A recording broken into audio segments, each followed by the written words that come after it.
আর যদি রবকে আমরা ভুলে যাই, রবের দেওয়া বিধানকে যদি ভুলে যাই, তাহলে বিপদের উপর বিপদ চলে আসবে, আসতেই থাকবে।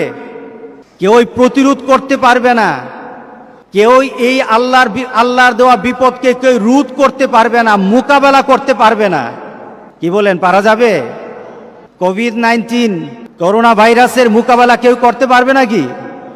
মোকাবেলা করা যাবে না। মোকাবেলা বলা যাবে না, বরঞ্চ কি করতে হবে? ওই মাবুদের দরবারে নিজেকে সমর্পণ করে বলতে হবে, যদি ভুল করে থাকি মাফ করে দাও। এটাই বিধান, এটাই নিয়ম। আর যদি রবের দরবারে নিজেকে আত্মসমর্পণ করে দেওয়া যায়, মুসা আলাইহিস সালাম, তার মা মুসা আলাইহিস সালামের জন্মের পর তার মা বিপদে পড়ে গেলেন। ব্যাপার কি? ফেরাউন ঘোষণা দিল, আমার রাজ্যে কোনো ছেলে সন্তান রাখবো না, ছেলে সন্তান হবে তাকে মেরে ফেলা হবে। মেরে ফেলা হচ্ছে। মুসা আলাইহিস সালামের মা চিন্তিত হয়ে গেলেন, কি করি, কেমনে বাঁচাই আমার সন্তানকে? মুসা আলাইহিস সালামের মাকে আল্লাহ সুবহানাহু ওয়া তাআলা তার কাছে কথা পাঠিয়ে দিলেন যে তোমার সন্তানকে নদীতে ভাসিয়ে দাও। সন্তানকে কোথায় ভাসাবে? সন্তানকে নদীতে ভাসিয়ে দাও। আপনার বিবেক, আপনার বুদ্ধি, আমাদের বুদ্ধি বলে কি যে বাচ্চাকে যদি আমরা নদীতে ফেলে দেই, এই বাচ্চা বাঁচানো যাবে না, ঠিক না? কিন্তু বাঁচানোর মালিক কে? আল্লাহ বলেন, আমি অর্ডার দিয়েছি, ফেলে দাও। মুসা আলাইহিস সালামের মা দেখলেন কুল কিনারা নাই, রাখলে মারা যাবে, ফেলে দিলেও মরবে, রাখলে কতল করা হবে, আর যদি ফেলে দেই নদীতে ভেসে মরবে। অনেক চিন্তা করে মুসা আলাইহিস সালামের মা নদীতে ভাসিয়ে দিলেন। আল্লাহ সুবহানাহু ওয়া তাআলা বলেন, আমার কথা অনুযায়ী যখন নদীতে দিয়েছো, তার হেফাজতের দায়িত্ব আমি কেমন ভাবি নেই, একটু তাকিয়ে দেখো, একটু তাকিয়ে দেখো তোমার সন্তানের হেফাজতের দায়িত্ব আমি কিভাবে নেই।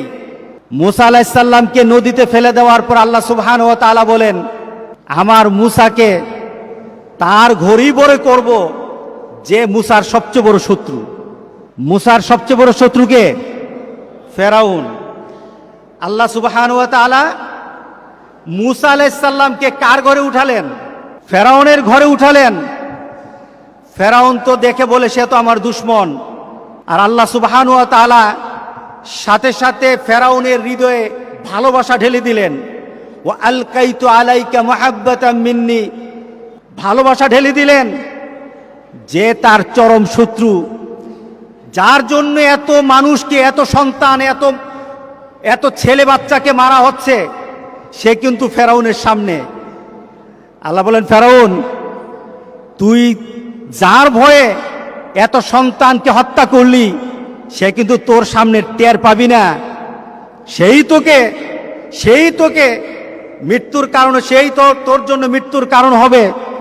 কিন্তু আমার বান্দা যখন আমার কথা শুনে, আমি আমার বান্দার হেফাজতের পূর্ণ দায়িত্ব নেই। ফেরাউন, আমার এই বান্দাকে, আমার এই মুসাকে তুই বড় করবি। মুসার মা কি চিন্তা করছিল যে এই ফেরাউনের ঘরে গিয়ে তার বাচ্চা ঢুকবে?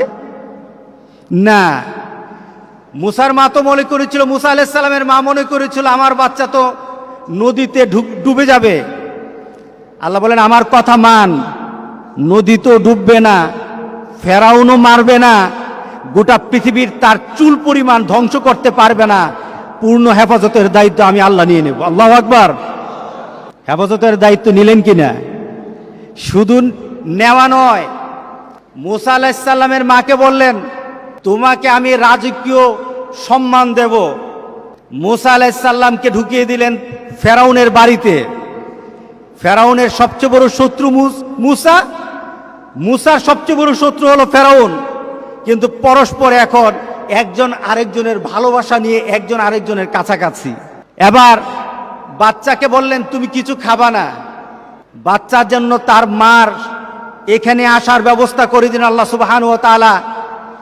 বাচ্চার মাকে বললেন, আমার কথা অনুযায়ী তুমি তোমার বাচ্চাকে ছেড়ে দিয়েছো, এই কারণে তোমাকে রাজকীয় খাদ্য, রাজকীয় বেতন, রাজকীয় তোমার থাকার ব্যবস্থা আমি আল্লাহ করে দিলাম। তোমার ছেলের সাথে তুমি থাকো, এখানেই তোমার অবস্থান হবে। সুতরাং যারা আল্লাহর কথা মানে, যারা আল্লাহর নীতি মানে, হেফাজত করবেন কে? আল্লাহ সুবহানাহু ওয়া তাআলা। আল্লাহু আল্লাহু আল্লাহ।